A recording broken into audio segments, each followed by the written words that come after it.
Zdravo in lepo zdravo iz naših počitnic na Tenerifih. Vsi, ki nas poznate, itak že veste, zakaj smo tukaj, zaradi telih valov in pa vetra. So pa Tenerifi veliko več kot le valovi in veter in naj vam v tem kratkem vlogu pokažem, zakaj tukaj počitnikujemo že nekje zadnjih 20 let.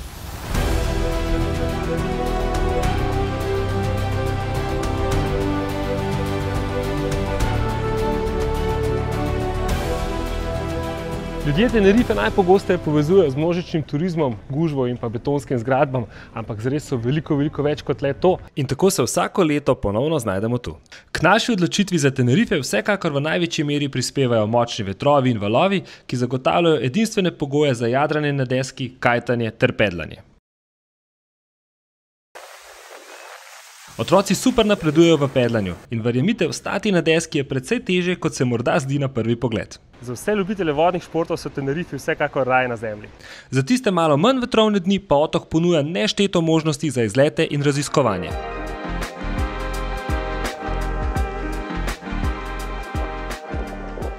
Vse kamnine so vulkanskega nastanka in vsebujejo zelo veliko železa, zato so tudi obarvano rdeče in pa zelo so take ostre na vtip, skratka nočete, da vam tukaj spodrsne. No, tukaj se nahajamo na najbolj zahodni točki Tenerifov, od tukaj naprej, tamle čez, je samo še Amerika.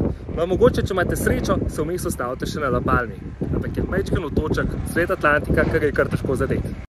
Narava tu je prečudovita in zelo raznolika, tako da vsako leto odkrijemo še kaj novega. Na zelo kratkih razdaljah se nahajajo prečudovite plaže, klifi, mesta, nacionalni parki in vulkanska puščava z najvišjim vrhom Španije El Teide. Ta je visok kar 3718 metrov oziroma 7500 metrov, če ga merimo iz oceanskega dna. Področje El Teida je tudi eno izmed najboljših področij za opazovanje nočnega neba.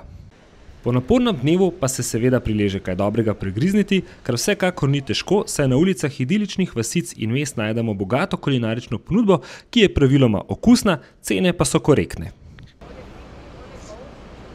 Hvala za pozornost, upam, da ti je bil vlog všeč. Naslednjo leto greš pa z nami.